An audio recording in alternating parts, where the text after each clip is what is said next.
being Father's Day.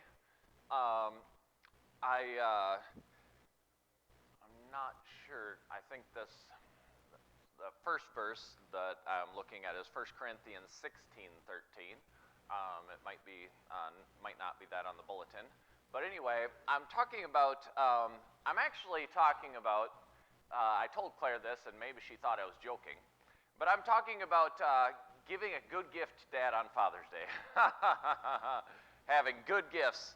And my wife informed me that I wouldn't be getting anything because I had found some stuff on sale and I wanted that, and I already pushed it a little bit, and then I found something else that I wanted, and I wanted that too, and I got that, and then one more thing, and I was like, she's like, you've already, and I was like, well, I'm going to get it anyway.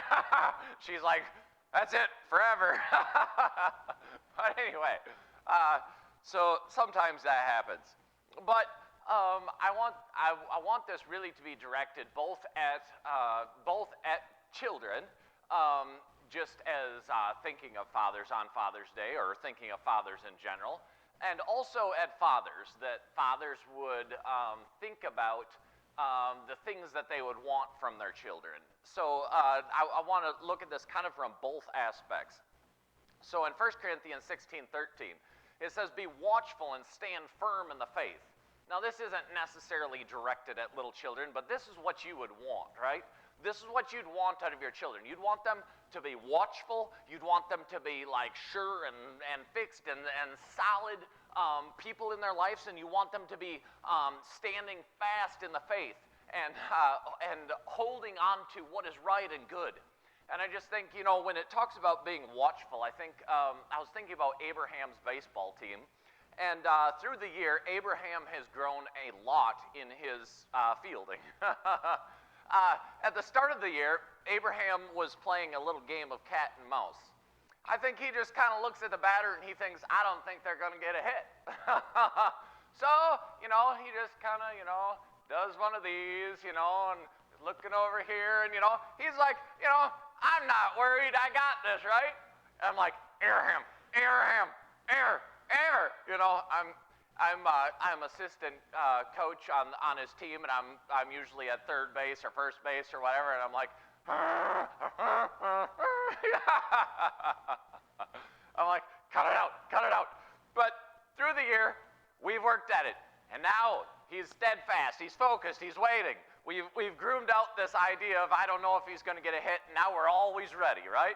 So this is what he wants in the faith. He's like, be steadfast and firm, be watchful and ready, always be waiting when you and fixed in the faith, right? And he wants people to be paying attention and making sure that they're ready. In these days, there's a lot that your kids are going to face, right? There's a lot of garbage out there. There's a lot of bad surroundings that are going to come in. There's a lot of bad influences that are going to come in. And if they're not ready, if they're not like predetermined, I'm going to go off my notes, okay? I shouldn't go off my notes. But anyway, this just crossed my mind. I remember when I was younger, there was some things I predetermined I wasn't going to do. And I didn't do those things. But I should have predetermined a lot more things that I wasn't going to do. And I would have done much better. I should have been way more prepared. I remember thinking, well, my kids already know this. Is there any other kids in here that hopefully I'm not going to destroy anyone else's children? But anyway, my kids heard about this already, so whatever. But, I determined, okay, I know smoking's bad, so it's bad for your health. I'm not going to smoke, right? And, not saying it's like this terrible sin or anything, but it's not a good thing for your health, at least. And so I determined I won't do that. Well, then my brother's like, here, I made homemade cigarettes, So I was like, well, okay, that's different. So we tried that, and, I should have predetermined a little better, right? When influences come into your life, I should have been more steadfast. I should have been more watchful. I should have been more ready. I should have been like on a moral level of like holding to what I know is best for me. I should have been a little more prepared. I shouldn't have just been watching for certain things, right? I should have been very, very fixed on what is right and being watchful for it. And then it says, act like men and be strong.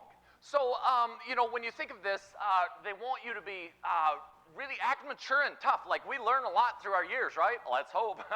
Some of us do. But we learn, right? And we look back and we're like, man, I wish I would have grown faster, because if I would have grown faster, I would have made less mistakes, right? But he says, act like men and be strong. And I have another illustration just coming into my mind. I was at soccer this year, and we were at the YMCA playing soccer, and we were in the middle of an older kids game, and the director there, he's like, man, your kids are tough. Like, they take a beating out there, you know? And he no sooner says this than somebody kicks a ball, one of the bigger kids, and it hits Simeon, who's walking behind the goal. It misses the goal, and it hits him right in the face, just boom. And he just blinks, and he looks around, and he blinks, and then he keeps walking. But he's like, case in point, this is what I'm talking about. He's like, your kids aren't, they're not that prone to break down and cry. Now it happens now and then, but this is not necessarily the kind of strong we're talking about. He wants them to grow up and act like men as far as holding to the things, the behavioral things, right? Like, if they would grow in those things and hold to the things that belong to faith, that belong to right and wrong. He wants them to mature quickly and get past those childish things and really, simply put, he wants them to act like an adult who grew up to act like an adult, okay? He wants them to grow quickly into those things. So I want to look here in Proverbs 13:15 and kind of continue for a little way. But this is really what a father should want from his children, and this is really what I want from my children for Father's Day, okay? These are things that I would like from them. So in Proverbs 23:15, it says, my son, if your heart is wise, my heart will be glad also. So he says, son, if you're wise, I'm going to be really, really happy, right? If you make good choices, it's going to make me very, very happy. Like, this is the gift I want for Father's Day, right? I want you to think about what you're doing, and like, if you're making bad choices, it's going to really be difficult for me. But if you're making good choices and you're growing into the sort of person you want, that God would want you to be, that is right and doing good and what you ought to do. You know, maybe even if our children are good, we don't even realize how much we would want this. But if our children go down a very destructive path, we're going to think right away, whoa, this is maybe the most valuable thing I could ever think of, right? So it's very, very important. He says, my son, you know, if your heart is wise, I will be glad. I'll have this joy, and I hope that that's what you want for your children as well. And then he says in 16, he says, my inmost being will exult when your lips speak what is right. So he says like to my core, I am going to be so happy if I hear you saying the things that are right. And really, this is the telltale sign of whether or not they've grown into what you would want them to grow into. Because if you're hearing from their mouth a lot of garbage and trash and a lot of fighting, bickering, whatever it may be, you're going to be like, man, you didn't grow up strong. You didn't grow up into what you ought to be. You're still in the midst of all of these things that are not wisdom, right? They're not the things that I want. But he says, you know, when I hear, and I think, you know, especially as your kids get older, you're hoping to literally off your children's mouth, you're hoping to hear words of wisdom. You're like, yes, this is a score. You're like, they're saying like good, it's coming from them. Like, you've taught them, you've been putting into them. But when they are saying things that are right and good and what is right, he says, like, I'm literally going to have joy just like into the core of who I am, right? And this is really what we should want from our children. And this is what, just in case our children missed it, hopefully we're letting them know this is what we want from them. Like, I want to see maturity from them, right? I want to see this in them. And they should know that that's going to give you joy. They should know that that's going to give you happiness for their sake, really. But he says in verse 17, he says, let not your heart be envious of sinners. And he says, but continue in the fear of the Lord all the day. He says, don't look out at the world, you know, when you're facing all of these temptations and all of these difficulties and all these bad influences are coming in, and you're supposed to be standing strong, right? You're supposed to be like, no, I know it ain't a real cigarette, but I probably shouldn't smoke it anyway, right?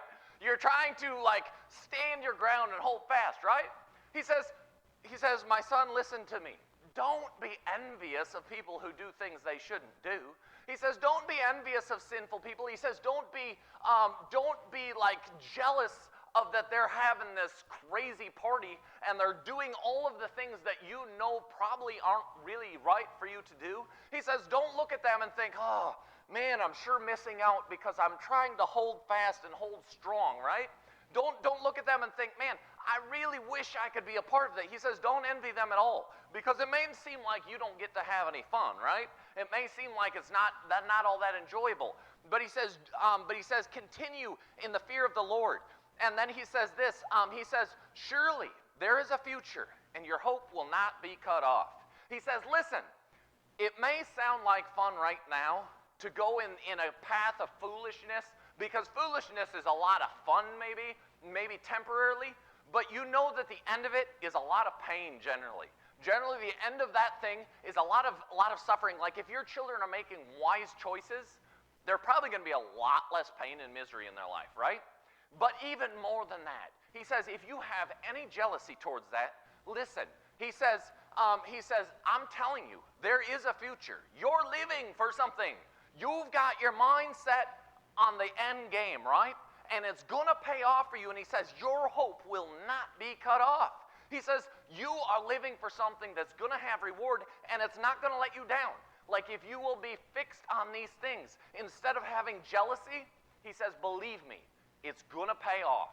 In the end, you will receive your reward. No matter what you think now, it's worth being strong. It's worth holding back. If you think, man, I would really like to bend rules and have more fun, no, it's going to pay off. Don't sit there and second guess. In the end, your hope will not be cut off, and you will have your eternal reward. Surely there is a future after this, and this is not the time to live for all that you may want for yourself. But he says here, as we're coming to the end of this, he says in 19, he says, hear my son. He says, and be wise and direct your heart in the way. He says, listen to your father, right? He says, listen to me. Listen and grow and be wise. Pay attention to your father. That's something your father wants for Father's Day. Pay attention because he wants what's best for you, right?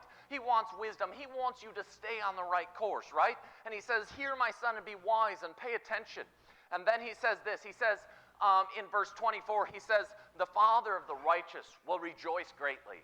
You know, and if you want to give your dad a good Father's Day gift, he says the father of the one who does what's right is going to rejoice greatly. It's going to bring him so much joy when you do what is right. And you may not realize it now, but your disobedience and your obedience is going to have huge implications on your father's joy. He is going to greatly rejoice when you do what is right. And then he says, he who fathers a righteous son will be glad in him. He who fathers a child, this is not just a son, but this is son or daughter. He who fathers somebody who does what is right is going to bring them so much joy. This is the gift that your children, or you as a child, should be giving your father for Father's Day, that you would bring them much joy by living in righteousness, and it's going to bring them great happiness. And then he says this. This is what the last verse will close with in verse 25. He says, let your father and mother be glad, and let her who gave birth to you rejoice.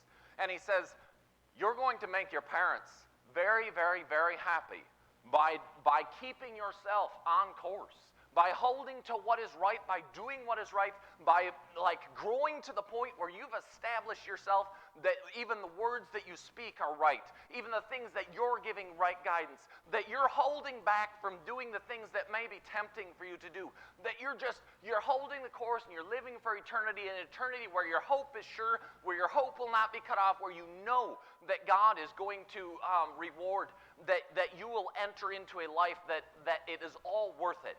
And if you hold that course, he says, this is the thing that is going to give your parents much joy in life. And really, this is the gift that every father wants on Father's Day. They want children who follow and walk in wisdom and do what is right. And so as I'm closing this out, I just want you to remember that no matter what age your child may be, no matter where they may be in life, they may be grown, they may have their own children, no matter where they may be, this is probably something that you should let them know. That maybe even on Father's Day, this would be something that you let them know that, listen, my heart finds so much joy in your obedience. Like when you do what is right, do you know what it means to me? Do you know what I want for you? Do you know that I want you to have a hope that is sure? You know that I want the best for you. You know that the best way is the right way. Do you know that that's what your Father wants from you, right?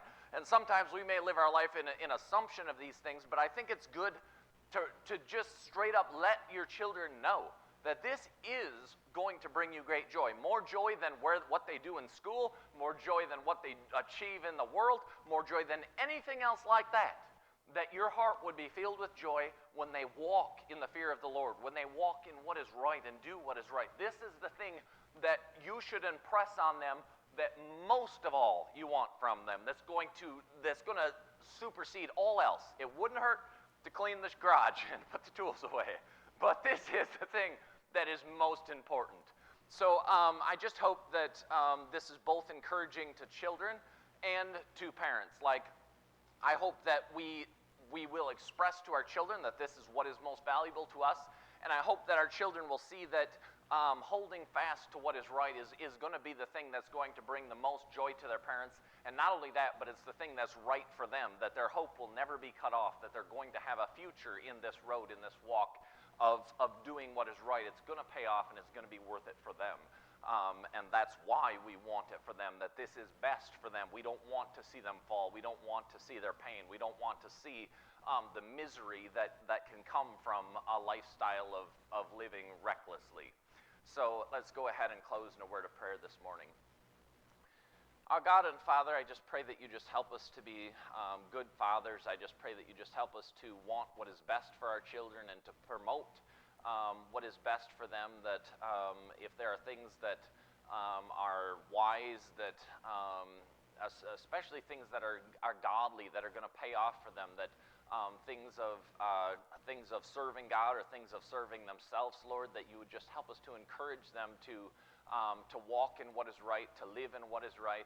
And I just pray that you just help our children to make wise decisions and just to follow after things that will never let them down, Lord. And I just pray that you just bless fathers this day, and I just pray that you just help us to hopefully have a good time with our children and to have the strength to raise them right, Lord. And I pray this in your Son's name. Amen.